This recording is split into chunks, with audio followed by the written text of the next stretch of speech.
तो आपको आपका दरवाज़ा खुला रहता है। तो एक बेसिक नंबर वन में सजेस्ट करूँगा कि आपका कम्युनिकेशंस जो है वो स्ट्रॉन्ग करो।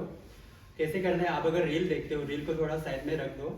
सबसे पहले आप वो कर सकते हैं, जैसे कि इंग्लिश कम्युनिकेशंस वाला इंटरव्यू होते हैं, वो देखो।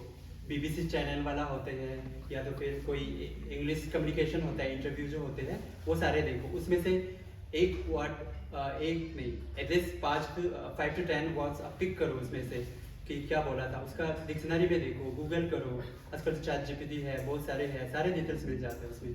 तब उसको वहाँ से पिक करो।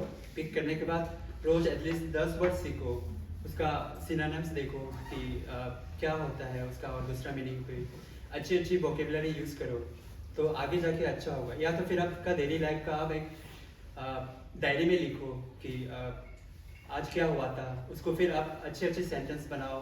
अच्छे वो ऐसे लिखते लिखते जाओगे, आपका कम्युनिकेशन जो है स्ट्रांग हो जाएगा। कम्युनिकेशन स्ट्रांग होगा, आगे बहुत फ़ायदा होगा।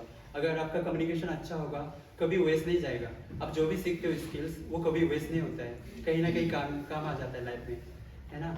तो आप कम्युनिकेशंस को आप स्ट्रांग करोगे। आप वो इंटरव्यू देखोगे, आप कम्युनिकेशन वाला सेशन वो देखोगे। आप डेली का लिखोगे, आपका क्या हुआ था दिन में, आप वो सारे डेली वाला डेली लिखोगे, इंग्लिश में लिखोगे आप। अगर इंग्लिश में नहीं आ रहा है, हिंदी में लिखो, फिर उसको ट्रांसलेट करो। ट्रांसलेट करने के बाद फिर अच्छे अच्छे वर्ड्स उसमें यूज़ करो, वैसे करके इम्प्रूव करो। फिर हाँ, इस तरह का इम्प्रूव करोगे तो आपका काफ़ी इंग्लिश इम्प्रूव होगा। तो हर कहीं जाओगे, अगर इंडिया के बाहर जाओगे तो सबसे कॉमन लैंग्वेज क्या होगा, इंग्लिश होगा। वहाँ तो हिंदी बोलेंगे नहीं ना, तो इंग्लिश होगा। सो इसलिए इंग्लिश, ये कम्युनिकेशंस काफ़ी इम्पोर्टेंट है, ये ध्यान में रखना।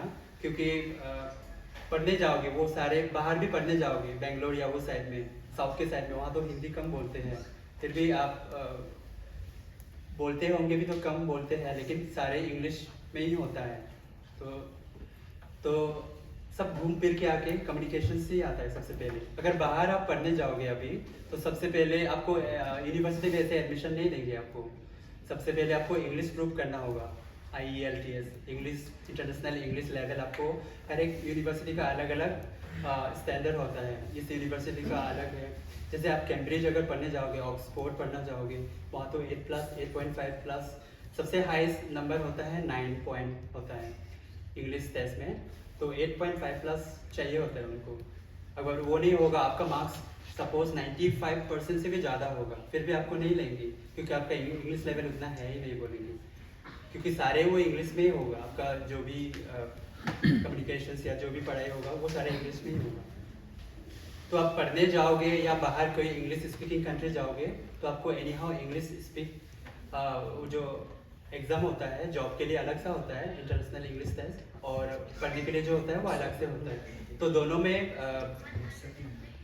कहीं ना कहीं वो कम्युनिकेशंस वाला ही आपको घूम फिर के आता है। तो वो आपको पहले इम्प्रूव करना है, कम्युनिकेशंस वाला। अगर किसी को बाहर जाना है सच में, अभी अगर नहीं बता रहे, उसको ही शर्मा रहा है बोलने के लिए, तो मैं तो सजेस्ट करूँगा कि पढ़ने के लिए भी जाओ, अगर जॉब के लिए जाओ तो आपको इंग्लिश टेस्ट देना पड़ता है। तो इसलिए आप अभी से प्रिपरेशन चालू करो।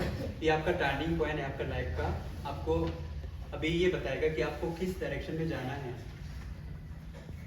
ना। अभी अभी आप अगर अभी उसमें आपका लाइफ बताएगा कि अभी इस डिसीजन से आपको बताएगा कि आपका लाइफ किस डायरेक्शन में जा रहा है।